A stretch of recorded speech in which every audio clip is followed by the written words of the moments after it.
I see my picture there. All right, gang, and ready, stand by, and here we go. Hi, everybody. Welcome to Your Creative Journey Live. My name is Kevin Gregg. In 5.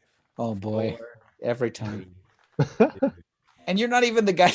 And you're not even the guy that's running the thing Who right brought now. their I know, right? Who brought their applause? Is that you, Kevin? Oh, I think that was. Wait, Was it me? no, No, it was me. no, that's something else. I got That's it. you. We're good. You got it. Wow. Hi, everybody. I'm Paul Carganilla. And we've got a special guest with us. Vinnie, introduce yourself to the good people. Hi, I'm Vinnie Duyck. Do I need to say I do? Thanks. Good. I'm nailing Good. this so far. That's all right. We'll be there. Hey, everybody. Thank you for joining us over here for Your Creative Journey Live. We got to say hi to our YouTube folks. Thank you for finding us here on the new channel. We super appreciate this. I got to give big shout outs to Christina, Diana, Kelsey, Meryl. Glad to have you here. Diana says, hi, Vinnie. It's very nice to meet you. Hey, gang, could you do me a favor to help us out so that we know that we're directing people towards here too? If you get the chance, can you share this actual URL, share the link with other people right now, even if you happen to be watching, so that other people know that they can join us. Hi. I got a little scared beforehand. Paul just joined us in a second. I was like, oh my gosh, did I let him know that we were doing a show tonight? Yeah. So Jamie, my wife, is working late, and so I had a late meeting at work, so I had to run home. And on top of everything else, Everly got this commercial audition that she had to get on tape today and send in. And this is the thing. The great thing about self-tapes is like you can do it from home. The not great thing about self-tapes is they expect it the next morning. So it came in, at 3 o'clock this afternoon. Jamie's like, can you film it? Can you get this on film before you start your podcast? I'm like, I'll try. But we just got finished. I ran upstairs, plugged the microphones in here, and we are. We're going to talk more about this in a second. We're going to jump right to the audio podcast because I'm sure that Vinny's got plenty of stuff to say about this with self-tapes. Look at this. We've got to get a little bit of this. Right? Excellent. I guess especially with this lighting, I know he's been testing his lighting. I said, I told Vinny when he came on, I said, it looks like he's live from he's live from the Death Star today. Yeah. All right, let's give this a try. For our audio podcast, we're going to start it in 5, 4, 3. Hello, everyone, and welcome to Your Creative Journey. My name is Kevin Gregg. I'm Paul Carganilla. Welcome to the show that is designed to help you get your creative work done, whether you're an actor, writer, singer, dancer, painter. What else could they be, Paul? You could be a stay-at-home ghostwriter, a bereavement coordinator, a color expert, a bingo manager, hippotherapist, flavorist, clinical ethicist. Did you say flavorist? I did say flavorist. Do you know what is the definition of flavorist? Primary duties of a flavorist are creating natural and artificial flavors. You must have extensive knowledge of essential oils, botanical extracts, flavor aromas, and essences. Do you think it also includes like edible stuff too? I mean, it has to, right? Yeah. In this job, you will also have to come up with irresistible new flavors that people will love. This job requires a PhD in chemistry or biochemistry. Moreover, as a flavorist, you will need extensive experience as an apprentice with flavor companies. Did you know there are flavor companies? I didn't know it, but I know it now. If you are familiar with a flavor company, if you knew that this existed, please let us know in the comments, because I think my niece actually does something like this. She used to anyway. Like for the Salt and Straw Company, she would make new flavors. Oh, but she didn't. I don't think she has a PhD unless she spent a lot more time at college than I remember. This is pretty interesting. The voice that you just heard is our guest, Vinnie Duyck, who's joining us. He's an actor and a filmmaker, improv artist, puppeteer. Glad to have you here. And the show is designed for people just like him too. Now, do you think how long did she work with Salt and Straw for? I'm not that great an uncle. I don't remember. That's a pretty cool thing, right? What do you do? I try to figure out flavors for ice cream parlors, but I am sure at any point with any job, right, you get sick of it, right? Probably. I don't know. Like, I guess you can't say like, oh, there's only so many flavors. Like, there's all of the flavors. True. That's true, or the ones that you're going to find. But listen, Paul and I run into this, or we did run into this, or maybe I'm going to speak by myself. Vinny's a huge Disneyland fan. He was actually just there. But I know that there were times where I just go, oh, Disney, I'm right. My father-in-law always used to refer to it as like, Kevin, you're going on a busman's holiday this weekend. I said, what are you talking about? He said, because usually you'd have family that would come in and we'd have like these passes to get people into the park. Hey, let's go down to the park. And he said, well, it's a busman's holiday. And I said, what's that? And he says, well, a bus driver drives his bus all week, and then it gets to the weekend and the family wants to go for a drive in the country. So, Yeah. Anyway, that's what it is. Paul was just Paul came in. We're going to talk about this in a minute because Everly had to do a little bit of self tape, but we're going to unpack it with Vinny as well too. Vinny, we want to ask you this. We're changing it up for our guests when they come on the show. This is all we're going to do. We're going to jump right in because we want to know about you and we want to know about your story. But before we do that, what's the best thing that happened to you this week, brother?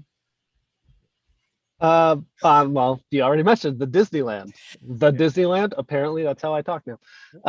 Went there for the 4th of July with my fiance, and it was a good day. Yeah.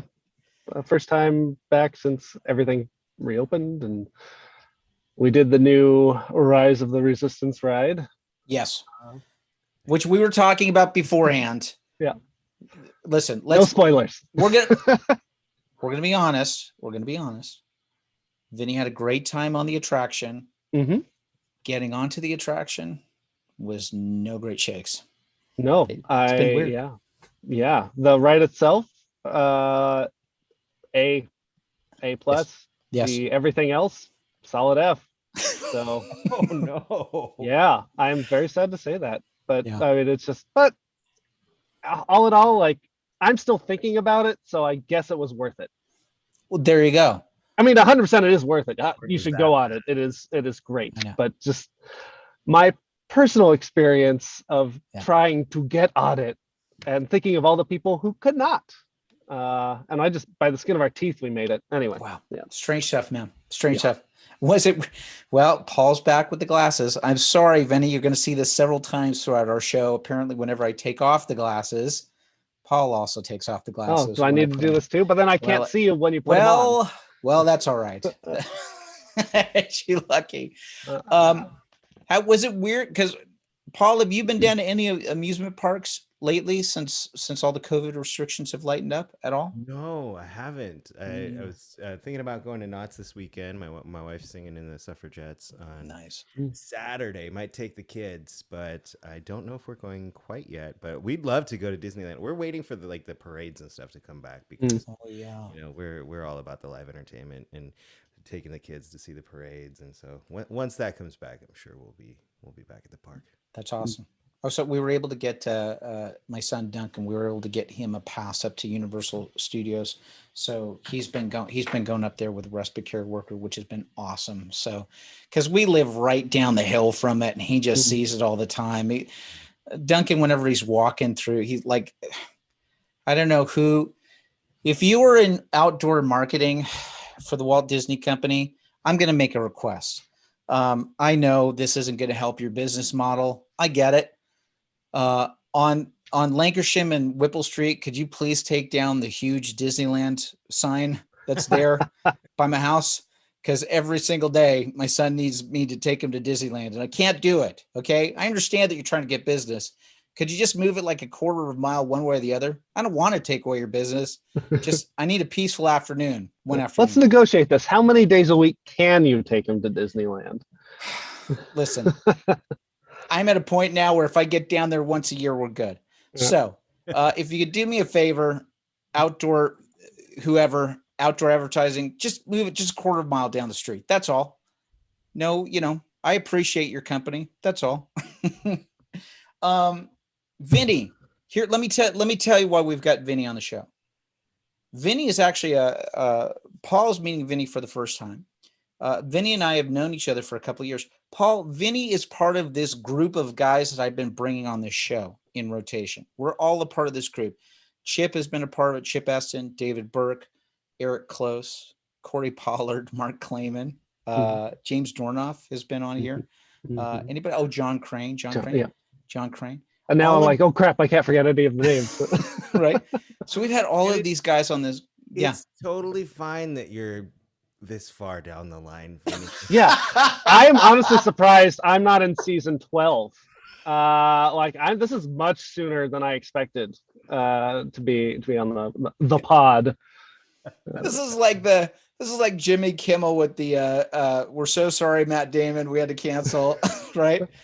You think of it that way. You're like Matt Damon for the Jimmy Kimmel thing. More like playing basketball at recess, picking teams. Yeah. I feel more like Gary Busey, but okay. Hey man, that's not a bad thing. Gary Busey played Buddy Holly, right? Oh, that's true. That's true. Okay.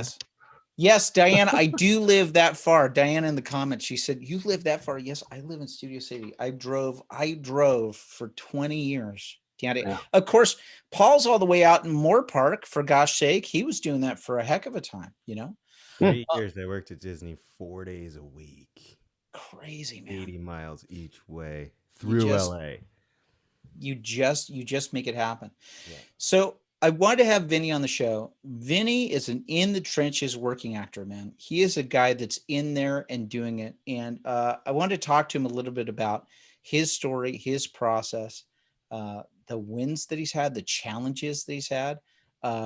You're dealing with a couple of goons that have done this for a while. So I'm not saying that we're going to give you advice, but there's definitely probably going to be some war stories that we're all going to be swapping on this for sure. Oh yeah, we got scars. Tell the people where you originally came from, Vinnie. Oh wow, originally no. Yeah, so I'm from a little west of Portland, Oregon. I was raised on a family-owned and operated diversified dairy farm, which means we milked cows. We milked 60 head twice a day and had about 200 acres that we farmed as well. That's the diversified part of it. Wow. Milk machines, I'm assuming. At some point? Yes. My fingers were strong enough. I could do pull-ups with just my fingertips. No, for real? Yeah. But But we use milking machines, but you still have to wipe the udders off and So here's the big question. When you did air quotes, they were the strongest air quotes. No one questioned the veracity and the source of those words. Did you see what he did? He broke the air. He literally broke the air. You can actually, I do it, and then a second later you hear it. Okay. Here's the question, because my uncle has a dairy farm that's back in Ireland. Here's the $100 question. Have you been kicked by a cow? Yes. Yeah. Everyone who farms. Yep. Not luckily, not to stand directly behind a cow, or that's just natural selection. So, but calves get you. They can still leave a welt. Yeah. I'm sure that you've seen many of them born as well too, right? Calves. Oh yeah. My dad would wake me up in the middle of the night to come out and help deliver a calf. Most of them would, happen fine, but occasionally needs help. So that's what you do. You do that and then you go back to bed, wake up in the morning, milk the cows, shower, go to school. My wife is obsessed with Dr. Paul, who's right. Okay. So this is the veterinary guy that's on, what is he on? National Geographic, right? And so would you have to do the chain, sometimes if it was a heart that you get the chain in there and then help to yank out the calf? Yeah. I never stuck my arms in there. It was my dad who did that. But yeah, my job was get the bucket with warm soapy water and get the chains and everything in there to get it clean. And then I'd be ready when he asked for it. I get the chain ready, hand it to him. He reaches in there oh, this is a breech one. I have to spin it around, whatever. And I'd get the hooks ready for the chains, and then then we pull as much as we can there. And sometimes we need the puller as well. So I'd get that ready. I have to wait for the contraction to get it in there and do the thing. So yeah. And then my biggest job though was when it came out, I'd have to take some straw and tickle its nose so it would cough out the amniotic fluid. Yes. That you think fun, that is unbelievable, man. Blah. It's like Ghostbusters, right? Yeah. Peter Venkman getting just sprayed with all of that stuff. Yeah. So wait a second. This is incredibly hard work when you're on the farm, right? So incredibly hard work. How many people are on the farm? Is it you, your mom? Yeah. Well, I'm the youngest of 6 kids, and but I was kind of an, how do I say this? I've yeah. I have a lot of siblings, but you were just like you were the wonderful surprise. Yes, but not how you expect. Okay. Because okay, because I'm adopted. All my siblings are adopted. Oh, okay, great. So yeah, and it was, so they got the, they get one, put in for another, because they get another kid, put in for another, like a couple years later get another one. Wow. And then they get my sister, and then they put in for another one, and years pass, like, oh, I guess we're not getting it. So 9 years later they get a call saying, hey, you still want one? We got one. Like, family meeting, you want a brother? Yeah, sure, okay. Wow. We'll pick him up in 2 days. Wow. Yep. So I was a surprise adoption, I guess. Wow, that is absolutely amazing. Yeah. Now wait a second. Are you now the age differences? I mean, is there an actual like 9-year difference or no? Yeah. I mean, there's a 9-year difference between. Yeah, the closest my sister, closest in age is 9 years older. Yeah, so I'm kind of an only child with siblings. I don't know. It's both, but I'm more of the siblings thing because I can actually share. Wow, how amazing is that, man? So now wait a second. So your parents have got all of these. You've got all of the. How many of your brothers and sisters? Now, first of all, in indentured servitude, or sorry, what was your question? I mean, can we corner the market on this?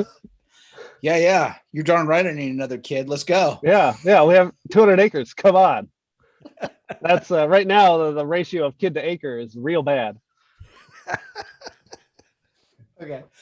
So you can't work right away, but it's an investment to the future. Yeah.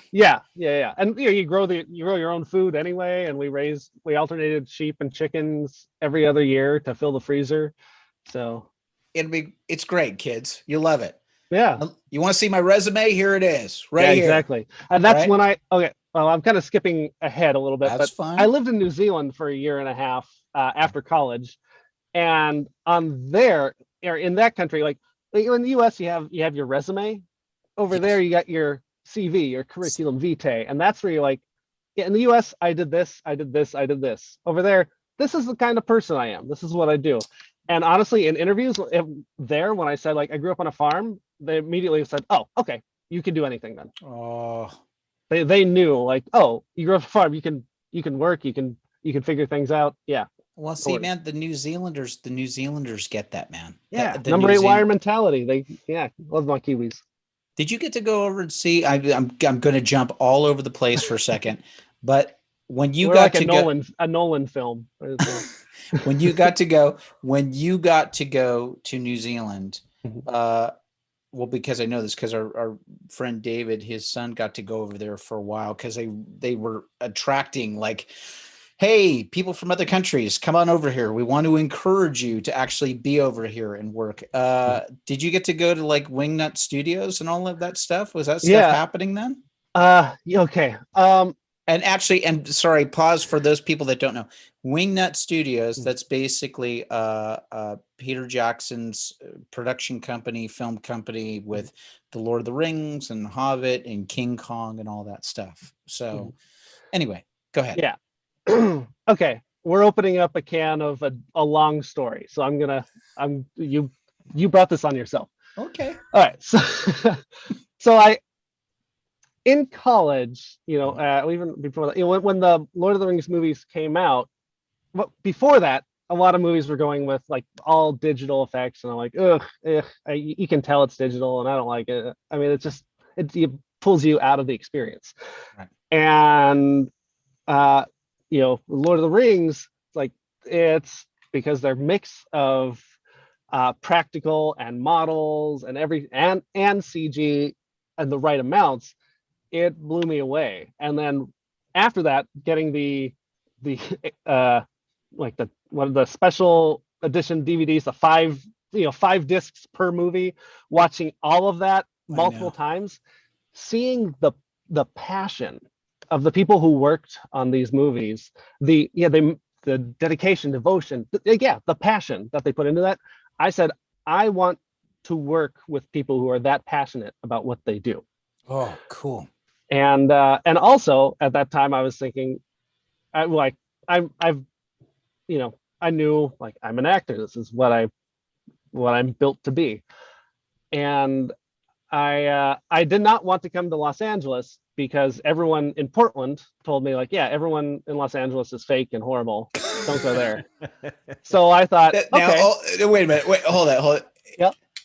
Now they're right, but Luckily, I'm still low enough that I haven't met those people. This is such, I'm going to tell you, man, this is such a regional thing that happens in different parts of the country. I cannot tell you the amount of times when I was in Northern California where people would just go, oh, people in LA, they're the absolute worst. And when you finally come out here, you just go, oh no, it's just a series of like small little towns, right? Like that's what it is. You're surrounded. But people in general regions, it doesn't surprise me at all that people in Portland would go, they're the worst.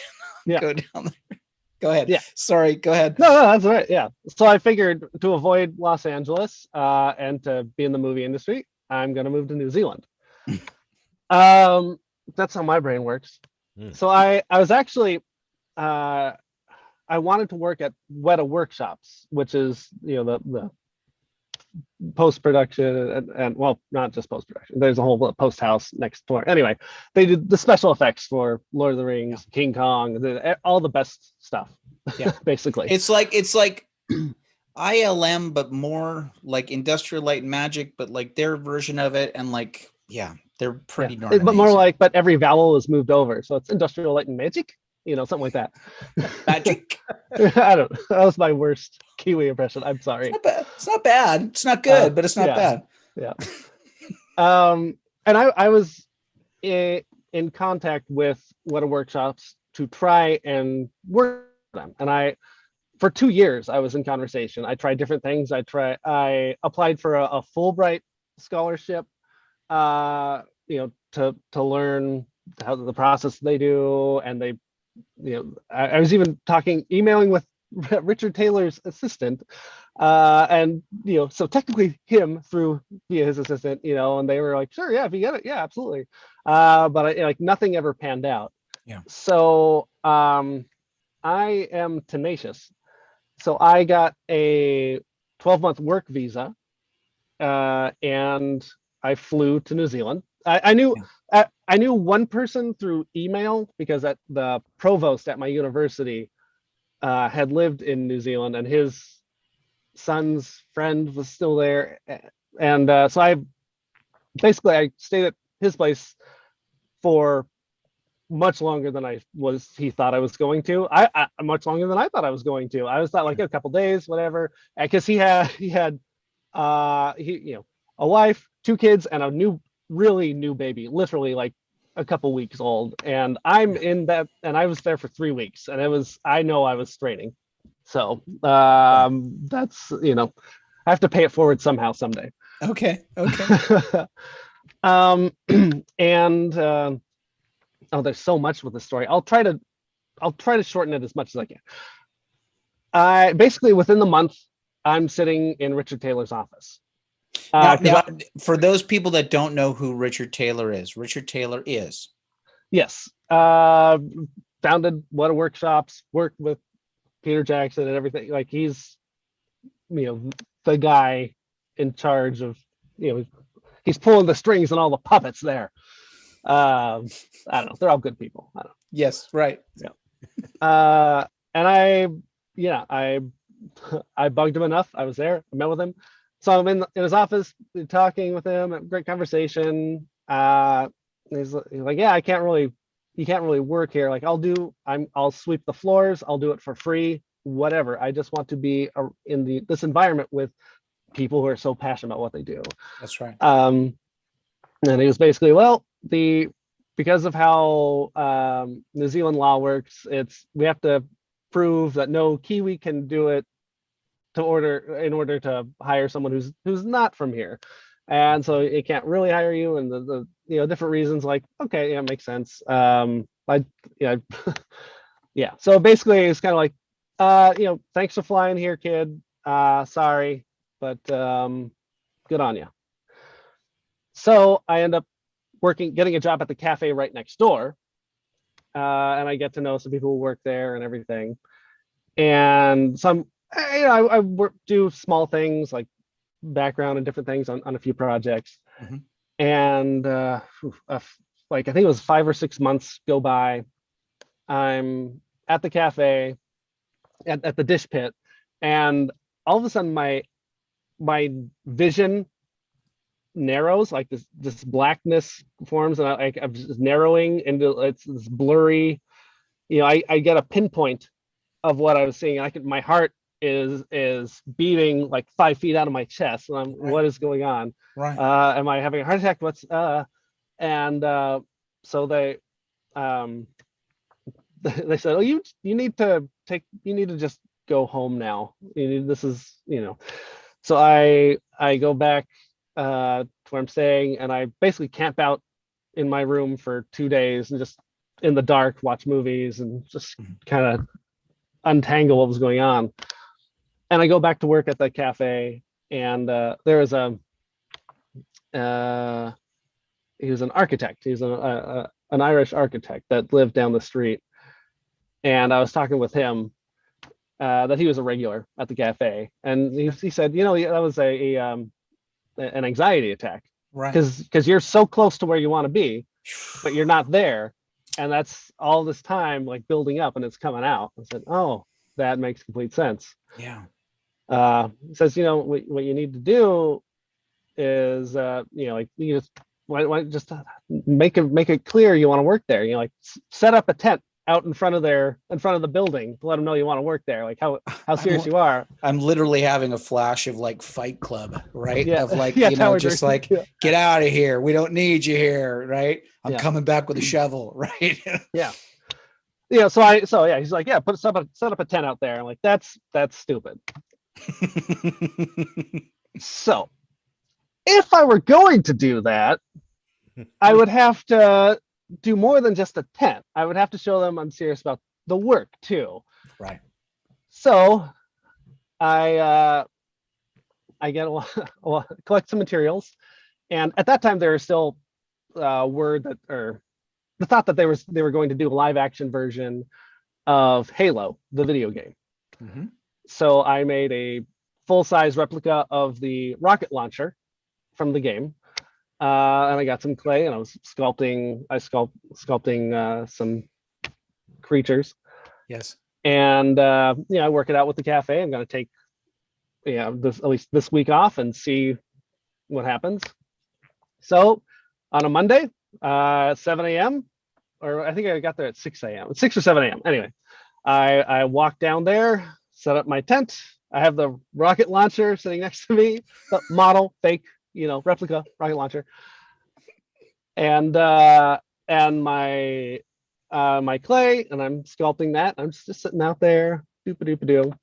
Hour and a half, 2 hours later, the gate opens up, and this big like the security guard, big mouthy guy, that I recognized from before when I was in Richard Taylor's office. He comes out like, you might as well go home. Like, Richard Taylor isn't here, Peter Jackson isn't here, nobody's here, nobody's gonna see you.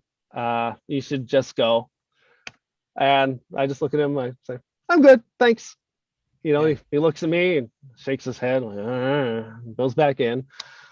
And I make it through that day. And at the end of the day, like 6 p.m., I pack everything up and go home, so I don't sleep out there. I don't want to show I'm crazy. Well, I don't want to show I'm that crazy. Tuesday, I go out, set up my stuff. I'm there. I have a little barbecue. I'm making my barbecue lunch and everything. And then this What a Workshops is on. There's a street that comes in. I think it's Park Road, and then Dixon Place, or Eva Street in Dixon. I forget. Anyway, right. Now this was over 10 years ago, so I forget some names. But anyway, there's a basically a 90-degree corner right in front of where I'm at. So I see this car coming pretty fast towards the corner, but it like they hit their brakes to turn, and the woman rolls down her window, says, "Go home!" and rolls up quickly, zooms off, and then like quickly, slows down so she can make the turn onto the street to park in the Weta Workshops parking lot. Now I don't know if she meant just go home because of me or because I was American, because I found out that I was staying at the first place I stayed after the kind gentleman who housed me for 3 weeks she was an interesting person. She was wonderful. She had been working on in the props department for Lord of the Rings, and she had a few like miniatures and stuff that she nicked from set in different things like in the apartment. But with my 3rd week staying with her, one evening we were just having wine talking, and she said like, well, I'll use kinder language, but yeah, you Americans are coming here to take our jobs. I wish you'd all just go home. And like, oh, that's why it's felt weird, because okay, anyway. So I mean, which is interesting, because again, it's the New Zealand government that's saying, please, we want to attract outside guests. So I can understand how locals are going, hey man, we can do this, right? Yep. So yeah, I get it. I feel a little bit that way here now with British actors. I don't know. Now I'm going to be canceled for that. So. It's all right. The Aussies do very good American accents too. That's all I can say. I can do a better one, but anyway, that's fine. That's fine. Well, I am not a Hemsworth. I get it. Anyway, so that was Tuesday. Wednesday, same thing. I bring my stuff back out in the morning. I'm there. And then some people from the Wellington Times, the local newspaper, and the Dominion Post, which is their national newspaper, come out and talk to me. And then end of the day, pack my stuff up, go home. And think about New Zealand. It is an island in the middle of the ocean. And because of that, the weather can change incredibly abruptly. Oh, yeah. So Thursday morning, it is raining and windy, and it's the worst I've seen it, but I've committed to this week. So I bring my stuff down there. I leave all my other stuff. I just bring the tent, and I'm set up my tent, and I'm just inside the tent because it's too windy and rainy, and I'm reading a book, and it's similar to The Diving Bell and The Butterfly, but it happened to a Kiwi so I was reading his experience, and so he just in the book he just got paralyzed and was trapped inside his body, and I'm sitting inside this tent, and the wind is blowing. Yes, and it's wonderful light reading when you're braving these elements, right? Mm-hmm. No poetic similarities or anything. So I'm sitting there, and I put the book down, and I just look up, and it's like, God, am I stupid? Well, I know I'm stupid, but I mean, should I stop this? Should I go? Is this pointless? Just let me know. Let me know what I should do. And 2 seconds later, from the outside of the tent, I hear, Vinny? Yes? Let's talk. And I unzip, and it's Richard Taylor out there in his big parka. I'm like, yes, sir. So I put my jacket on, like I zip up my tent, follow him inside. Wait a minute.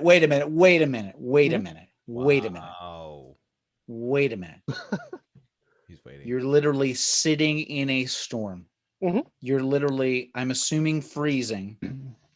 Yeah, it's a bit cold. And you're looking up to the sky and saying, God, am I stupid? What am I doing? Please. And then I hear his voice come through Richard Taylor. And here is Richard Taylor outside your thing. Okay. Yeah. Wow. Freaking amazing. All right, continue, please. Yeah. Let's talk. Let's talk. Yeah. Oh, yeah. All right. All right. Let's talk. Yeah, no, that's Australian. It's totally different. I know. It's like they are going to, you thought you were going to get canceled, bro? They're coming for me. Yeah. And they have a long way to come.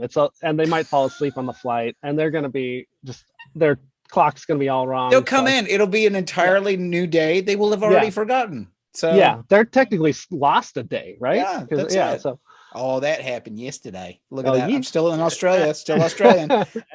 So yeah, so I follow Richard Taylor inside. We go upstairs. They has him hang my jacket up, and I has me sit down. Across, from his seat on the desk. He takes his time doing stuff and taking his jacket off, and then he goes slowly, sits down, and he spins towards me, looks at me, says, if you wanted to talk, you could have emailed. I remember you. I said, I know, I understand. I just wanted to show how much, my commitment to working here and my passion to work with these people who are as passionate as they are to work here. And we had another good conversation. He said, you see those? There are two giant storage bins on the floor full of binders. Those are the portfolios we received this week. Let's just go through them.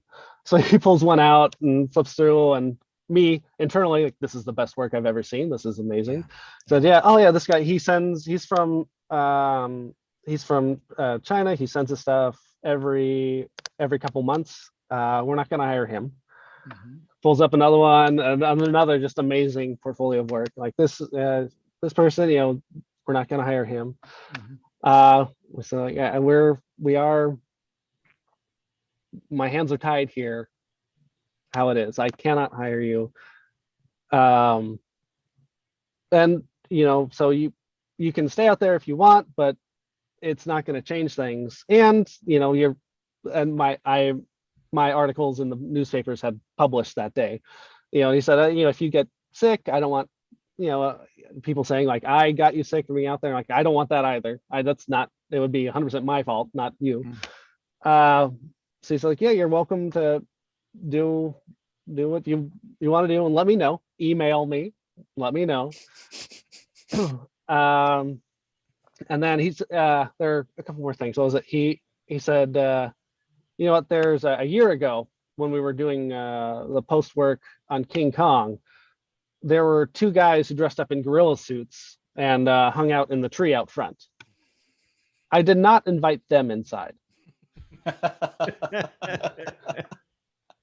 But he did invite me inside. Yes. Oh.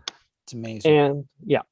And we again, was a great conversation about things. He's like, you're a misplaced American.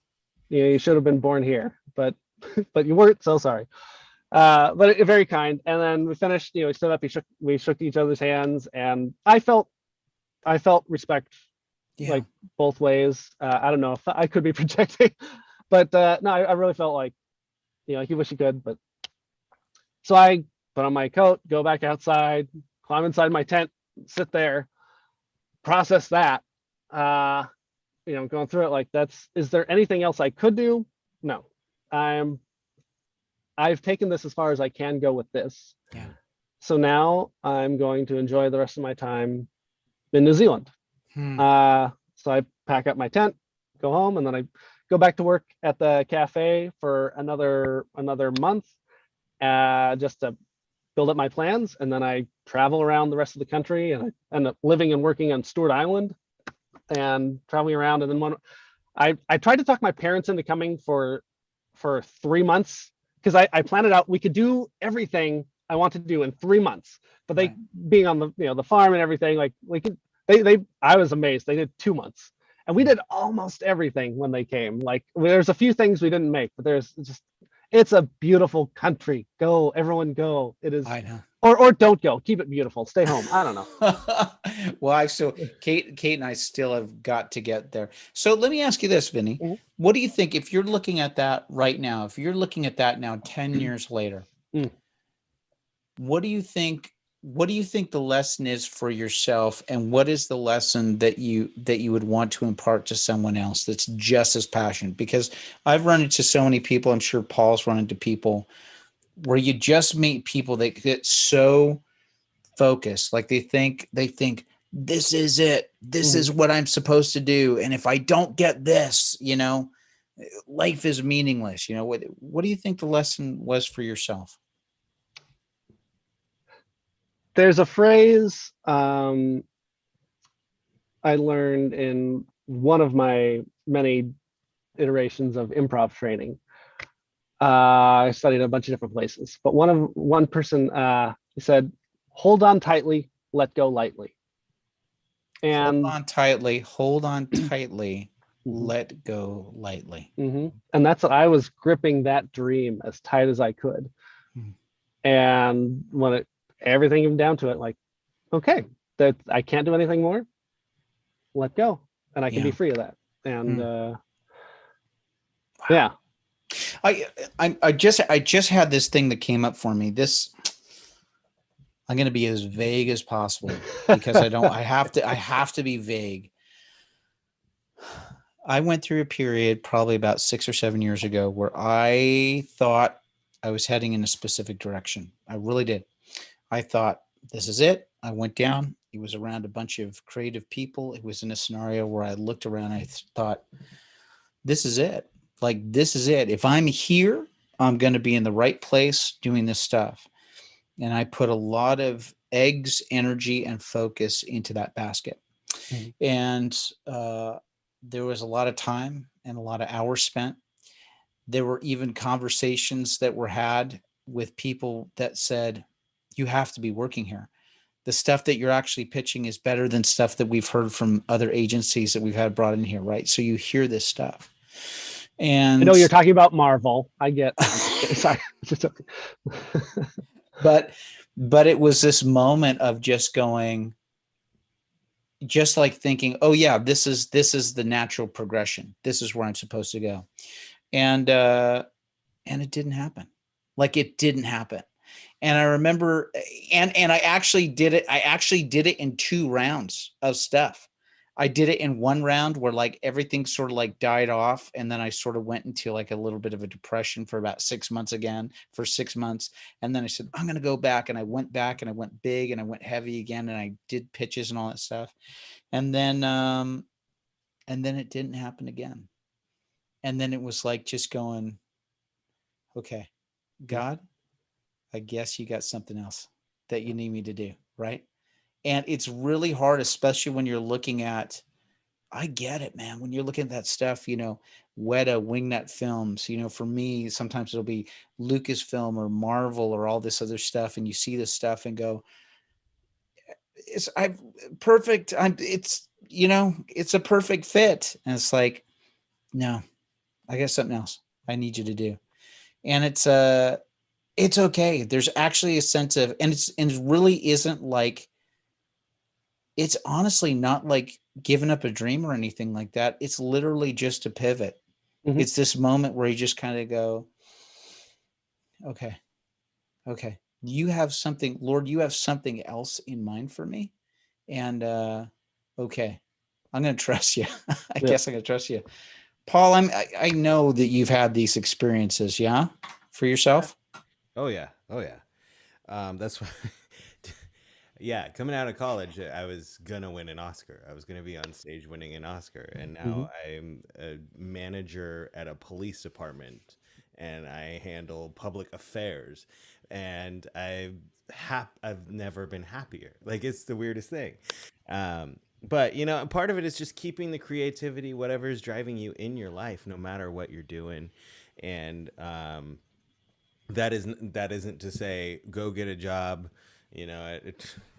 at doing something you hate and just figure out a way to love it. It's just like, follow the cues. Like, take what God brings into your life and take a look at it, and maybe I'll try that for a while. Always knowing that you can pivot at any point. You're never really committed to any one choice that you make along the way. I forget who said it, but I think it was like I won't waste any time on that, but just like, you grow up, so many kids grow up playing baseball, playing little league, or they grow up in band and you've got your trumpet, or you're playing piano, and at some point you realize, this isn't going to put food on my table. I mean, like, I enjoy doing this and I'm good at it, but how many other people enjoy doing this and are good at it? And do I want to spend every day on the grind, giving 110% for just like a chance? And you can keep that up for a while, but at some point you have to just kind of like, and I'm not saying that this is what you did, Vinny, I don't know you, but at some point, like, you have to be able to say, okay, a lot of kids like to play baseball, I'm gonna let them do that, and I'm gonna go follow this path, or just like, and it's just such a silly example, but I think it's perfect, man. I not really you- do. don't And especially if you're crying, because there's none of that in baseball. So And it's also too, it's important not to feel like you're giving up mhm. or you're quitting. Yes. It's just a pivot, and you Yeah, can I've pivot. had several. Sorry.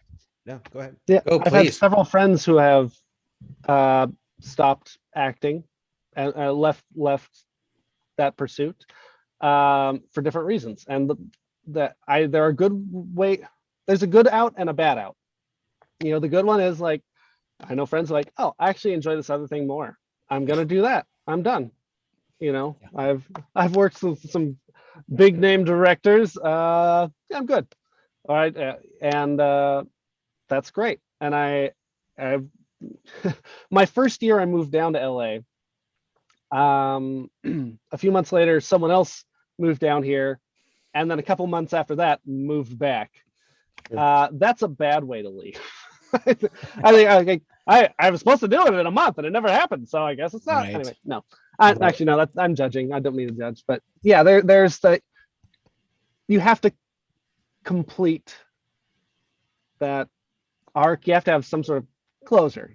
Sure. And that's where my fiance and I, because we're both in the industry, and we, every single one of us has the thoughts like, it's this town is just screaming at me, go home, go away,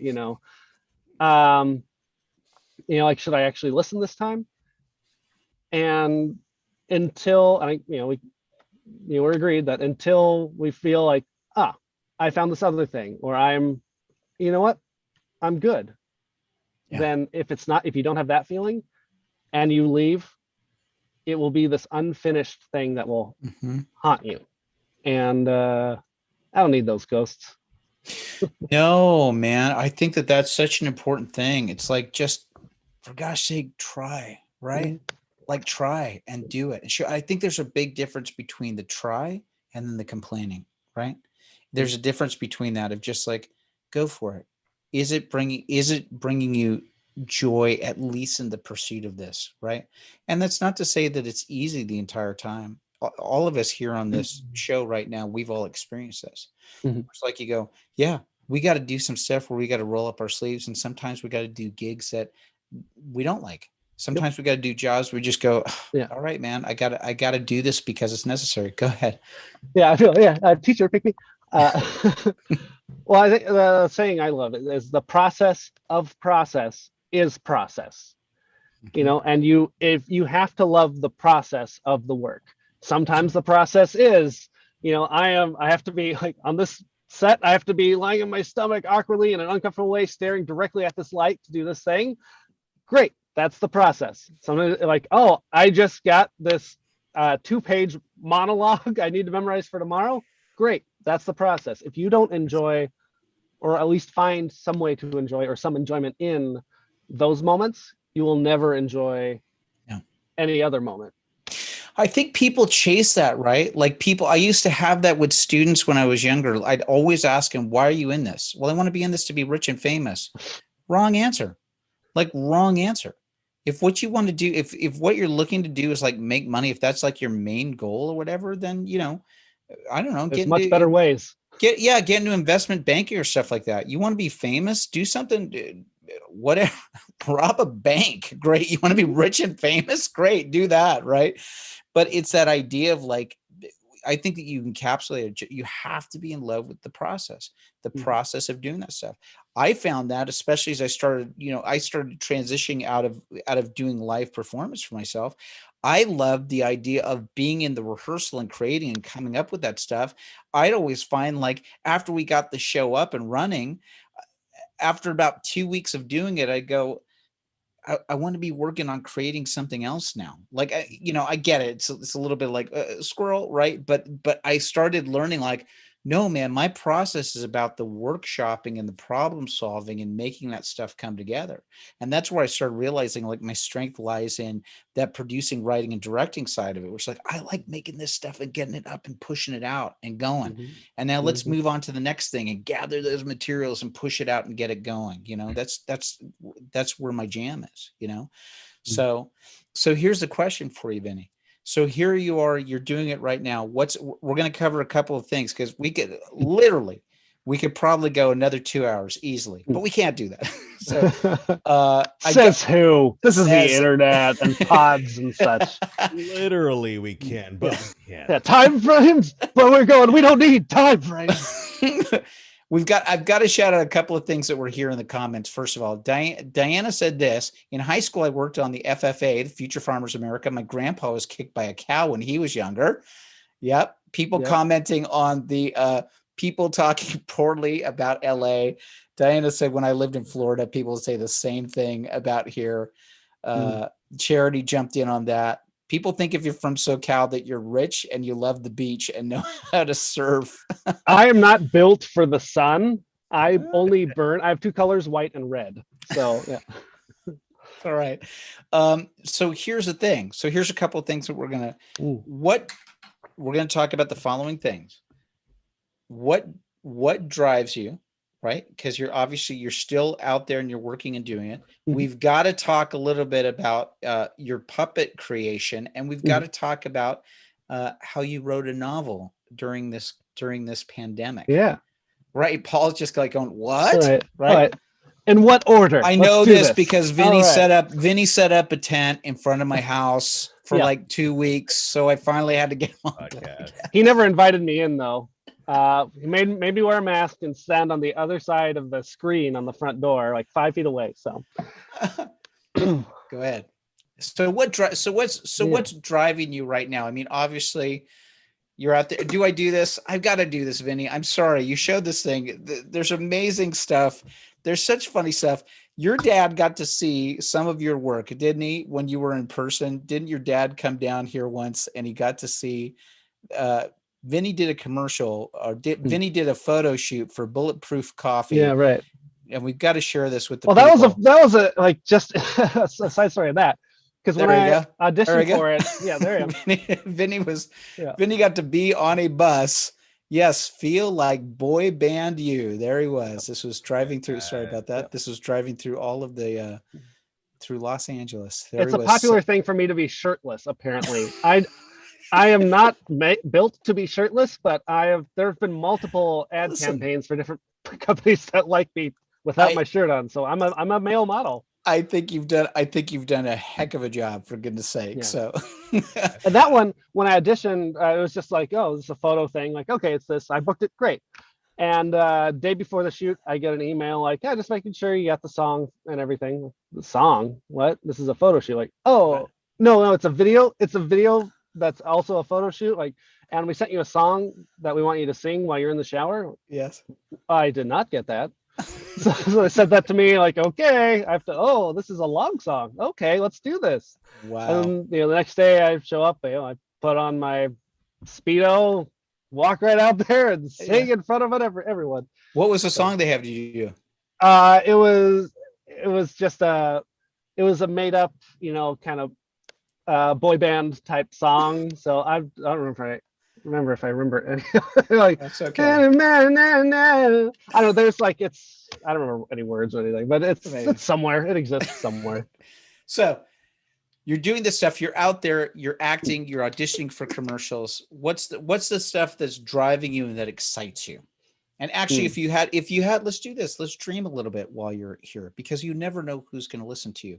What is it that you're Listen, this is like the Kmart. Yeah. It's like the Kmart Sears. Yeah. I'm doing a look not for the podcast, but just for the live viewers. Hi there. Hi, everybody. So here's a big question. What's the thing that drives you? What's the thing that you would ideally like to be doing, especially like performance wise right now? Yes. Directing, producing, acting, my own stuff. I have a feature that I wrote as well that I'm I plan on, well, the hope is to film in January or February, but my wedding was pushed, so it'll be happening in late November this year. So it's like still quite a tight turnaround from that and the holidays to, directing and acting in my, the first directorial debut of my feature. What do you call it? My first feature. I'll be It's a directing. directorial. Yeah, it's a directorial debut as a feature because you've done. it's my tons of first short time films. debut as a director on a film. So This it's a kid, good film. this kid's got it going on. He's got something going on. You've done plenty of short films. You've done editing as well. Can you Mhm. do the pitch about what the film is that you're working on? Are you comfortable about talking about that? I should be much better than I am. I am not.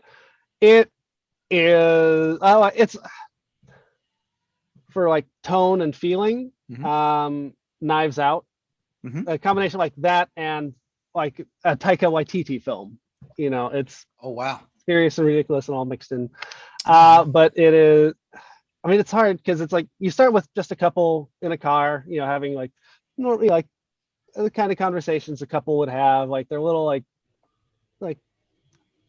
pressing each other's buttons a little bit, but they love each other and like they walk across the street and she helps him over the fence to get behind to go in the backyard of the house, and then they're like, oh, using a lock pick to open the door to go into this place, and like they're looking on the phone for a code to turn off the alarm, and like, okay, what are we going to steal? And then they go around, and then they find a casket, and they end up opening it, and there's a body in there, and that's just one of the first surprises.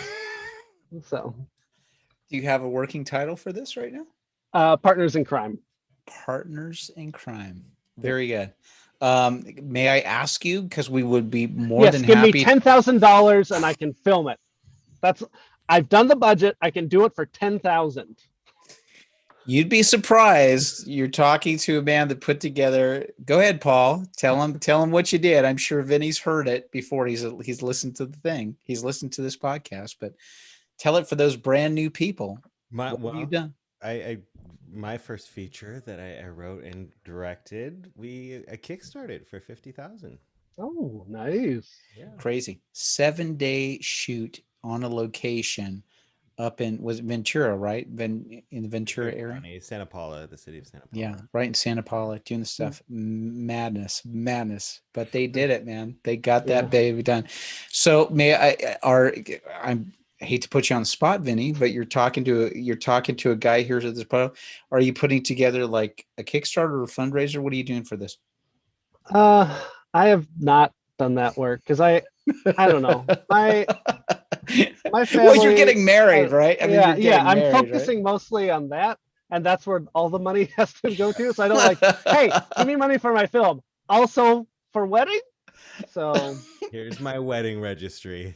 Yes, here's my crowdfunding campaign. Yeah. I kind of mixed them up. So you have wooden nickel on your on your wedding registry. What? Oh my gosh. It's a rental place in Hollywood for those. Well, good for you, buddy. Good for you. Just keep us appraised. We'll be more than happy to promote you and to point people towards your stuff as it's coming together. So that's one of the things. So that's the thing. Then here you are, right? You're navigating this. You're getting ready to go into married life with your fiance, Amanda, right? And that's a challenge in itself where you're like, you guys are both two creatives that are working together and making this happen. It's yeah, I never thought I would. I never wanted to date an actor because I am one, and that's enough. You don't need more than one. Yes. And then I met her, and I found out I'm wrong. Yeah. It works. It makes so much sense. It's like when are you gonna be home? Like, well, we haven't gotten to my scene yet, so I'm gonna be late. Oh, okay. It's an understanding. It's not like, oh, why not? We'll just go to the director and tell him to film your scene now. Like, no. We understand each other. We help each other for self tapes, which is really great in the lockdown. We had I'm living with a scene partner. Yeah. It's the whole thing, man. Like self tapes. Paul was just talking before we came on the show here about how he had to do a self tape last minute with Everly. I mean, guys, how much? Please get me in the loop with this because I've been out of the acting auditioning scene for a while. Like, I mean, it must be everything here. And here's the funny thing. Can I please tell you this? It's like 10 years too late. Sorry. I used to think this when I used to show. Can I just, sorry, I'm going to go off on a rant for a second. I found a soapbox sheet to stand on. Here we go. I remember when we were still like printing up the glossy photos and everything to bring them in for these auditions. And we're talking like early mid, 2000s when stuff was digital. And like, I couldn't understand why we're still physically bringing this stuff. Well, we got to catch up. And I remember thinking that the entire time also about self-tape stuff, where I said, this makes no sense. I go into a room, 9 times out of 10, I'm usually dealing with an intern or an assistant that they're literally just pushing a button, they're not, and And you had to drive across town all the way to Yes. Santa Monica on a Friday afternoon. So that takes out your entire day. So crazy, right? I mean, it's like, thank God that technology is where it is. But honestly, I'll have to tell you, 10 years too late, right? It's like, good gravy, they're so slow. It's like, There's a little mix, because I've had callbacks on Zoom, and I generally do it on my phone. Now I'm doing it on my Surface, but on my phone. And I can't get everyone who's there. So it's like 16 people. So like, hey, how's it going? From I just hear random voices talking like, oh, great. It's so great to see you. Oh, it's great to see you too. I'm not looking at anyone. I don't know what's going on. right. So it's a little like, I don't know who I'm talking to, but okay. Yeah, it's wonderful. Sure. Oh, you? Yeah. Well, good on you. I'm glad that you're able to do this. Puppets. What the heck? How did you get involved in this? Crafting puppets, and what do you do? Yeah. Well, okay. Well, because I had done a lot of, I've studied a lot of improv in Portland for several years, a few different places, in Los Angeles, at a couple different places, mostly at the Upright Citizens Brigade Theatre. And I got to the point where I was burned out on improv, which certain theaters can do that to you. Sure. Or how they're training people now is different from how the people who are training you were trained. Anyway. Right. And I was done with that, but there was this person who coached my very first improv team, who someone on that team was a main character in Star Wars and voices, what's that? Oh shoot, now I forgot. Oh gosh, the Raya and the Last Dragon. Nice. Yeah. Yeah. So Kelly Marie Tran was on my first improv team together. So like, there's some hope. Like someone I know we worked with very closely. Like we walked to UCB every single day. We lived 2 blocks apart. Like it was, yeah. Anyway, I lost the plot. What was I talking about? Puppets. Yes. Oh yeah. So anyway, this person who coached that team also was finally got her coaching to do musical improv. And I'm like, I really liked her, so I'm just gonna try this. I took her that course, and then that we ended up doing for continuing on through all levels, like all the same people, and then having her create a new level for us so we could just keep working together. And that was my musical improv team. While I was on that, someone from that team told me about this other musical improv team that they're out holding auditions, but they're going to do with puppets. Like, oh, that's fun. I need another challenge. I'm making up songs. Let's do that with puppets in our hands.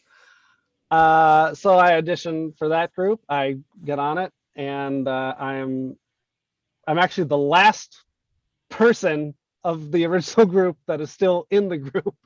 Wow. But yeah, because the other one, the one who founded it, just moved to New York during the pandemic, as a lot of my friends have moved away during that time, which is sad, but good for them. Right on, man. Yeah, but yeah, so I've been doing puppet musical improv for 6 years, something like that. And so I build my own puppets. And actually, someone contacted me, a friend I know from work, contacted me to commission a puppet for a commercial he was producing and directing. So I built the puppet and puppeteered and voiced the puppet That's for the amazing. commercial. if you want to take a look at some of Vinnie's work, just take a look. Just look down in the description of this video. Don't leave it now. Don't leave now. But when this is done, you can click on a link that's down in the description below, and you can see one of Vinnie's videos that's there.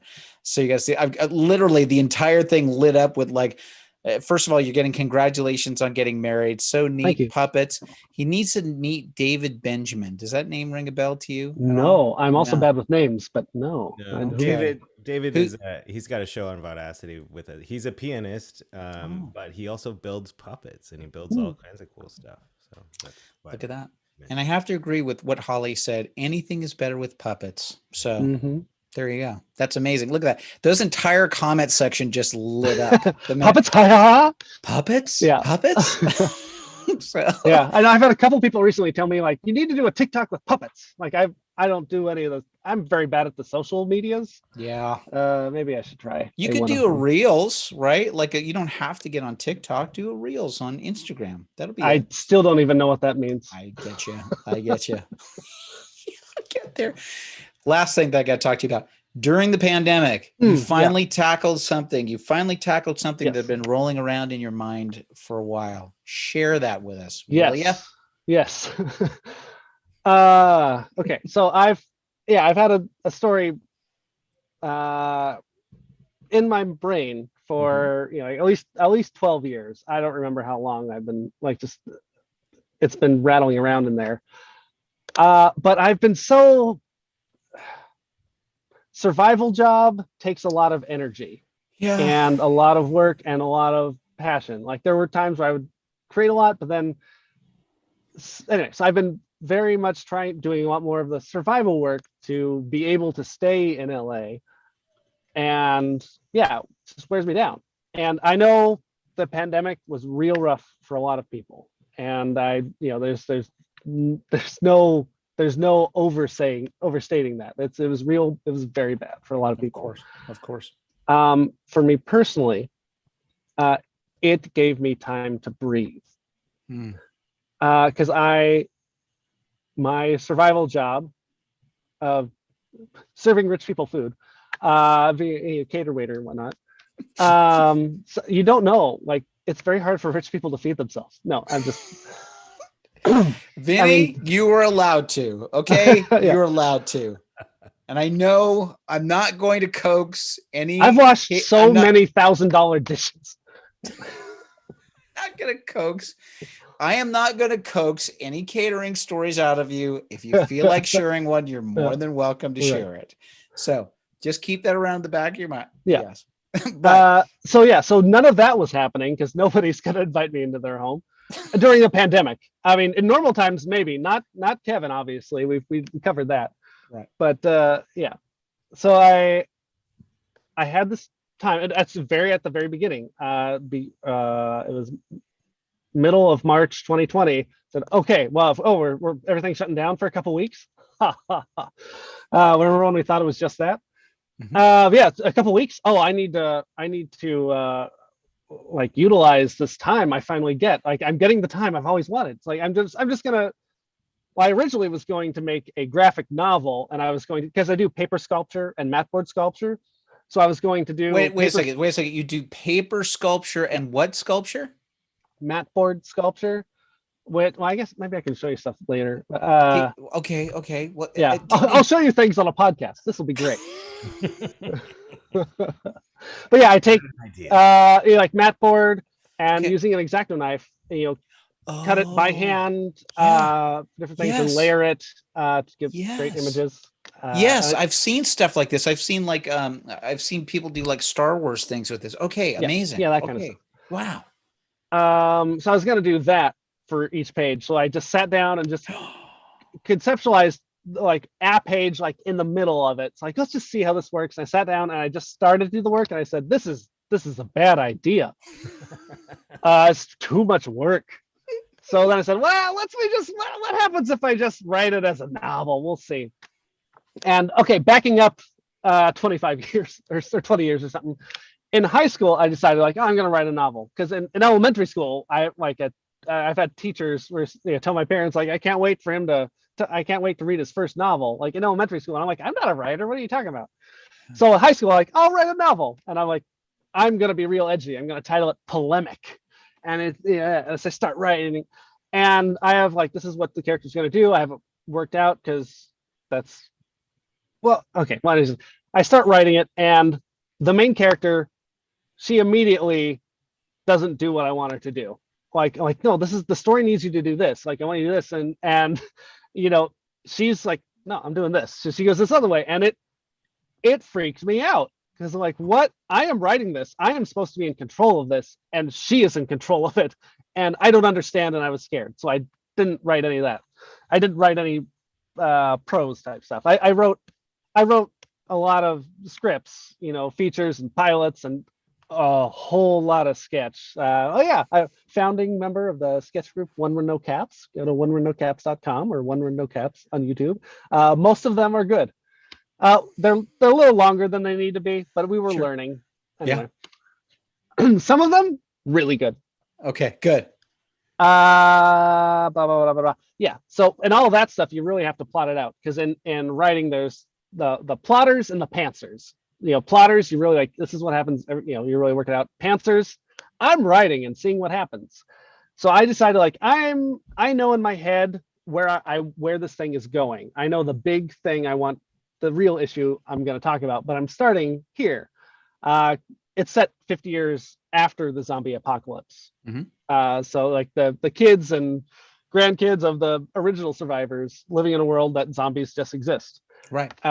Just how that is. And then zombies start to change, and will their world still exist? Anyway. Okay. So I'm just gonna play around. I'm just gonna write and see what happens. So I start writing, and it happens. It just flows out of me. And by the time I check, like, oh, I'm at 60,000 words, and I am barely at where, like, if the idea I wanted to do were a movie, I'm the end of Act 1. Wow. Maybe, so like, okay, well, I'm just gonna tie this one up. Yeah. And then I'm apparently writing a series, and now Wow. I'm like 60,000 words into book 2. But in the last month, I've started back up working and catering, and I went from writing every day to I didn't write all of last week. Right. Just because the energy of all the work and everything. And also I was going to Disneyland, so I took that day for myself. Yeah. Well, it's also about trying to figure that out, right? Like, I mean, as you're doing the stuff, and then just go, I mean, like, look at the stuff that flowed out of you. I mean, 60,000. Yeah. Book 2 has been a slog. Book 2 is much harder to write than book 1, I'm finding. But I'm still, by the end of book 2, I'm not going to be where I thought I was going to. I'm still like, because I'm writing, and like, oh, apparently, like in book 1, I was really surprised, like, because I was writing it with me in mind as the main character, because I'm like, oh, if I can make this into a show, I can write this thing, so I will play it. And I hate riding bicycles. I do not like it. I grew up on a farm. I ride a motorcycle. I mean, a quad. I didn't learn to ride a bicycle until I was 18. I had my driver's license before I learned how to ride a bicycle. I do not like riding bicycles. This guy in this book, he rides a bicycle everywhere. Like, what? You do? Okay, I guess you do. And then he found a cat, and now that's his sidekick. His cat's always there with him. Like, I'm not a cat. I'm a dog person, not a cat person. Like, yes. Who are you? Yes. What?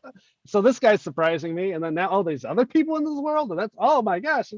Anyway, so I'm the first, really writing the first one was just being surprised by everything that was happening.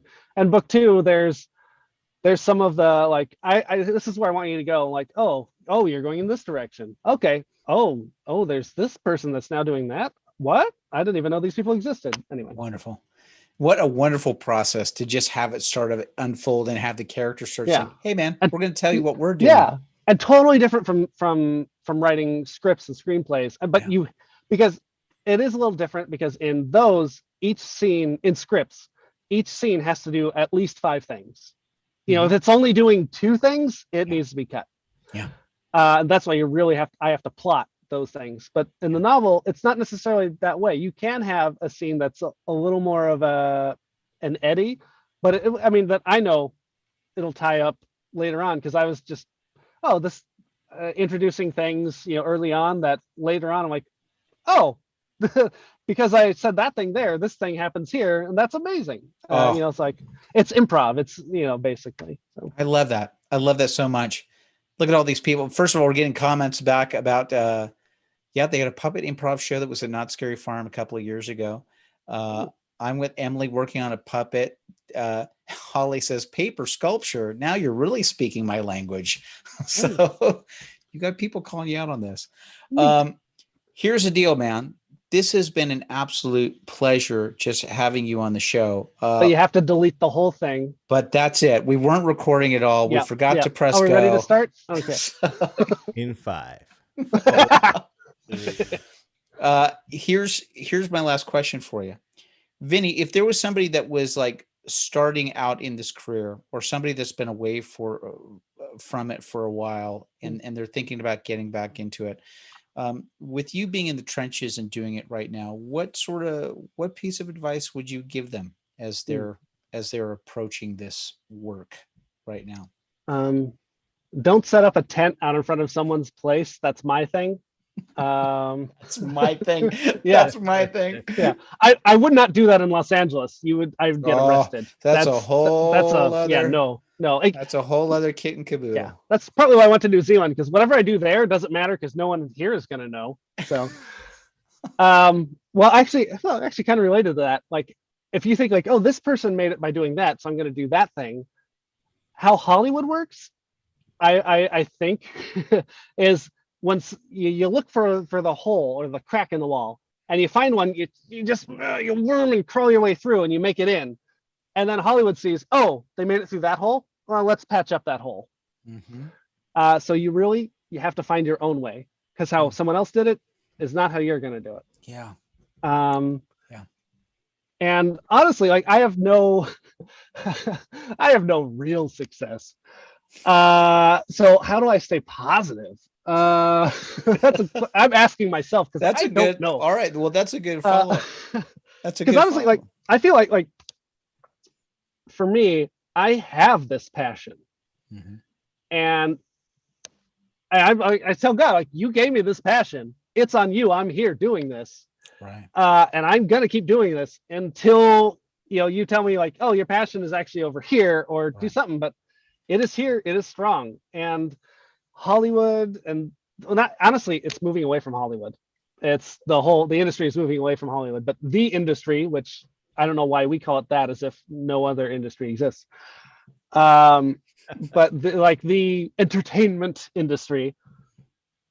I'm sorry, I forgot where I was going with that. Well, it's about being positive. It's about being positive. It's about trying to find your own thing. Yeah. It's kind of like looking for those little cracks, and again, you're trying to follow your passion here, right? Oh yeah. The industry is a war of attrition. For having been in Los Angeles for 10 years, which to some people, like, 10 years, wow, and nothing, you haven't been on a thing, and like 10 years, you just got here, kid. That's the truth.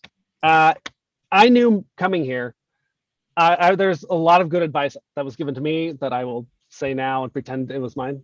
Well, you need 4 things to succeed. You need talent, you need the drive or the passion, you need connections, and you need luck.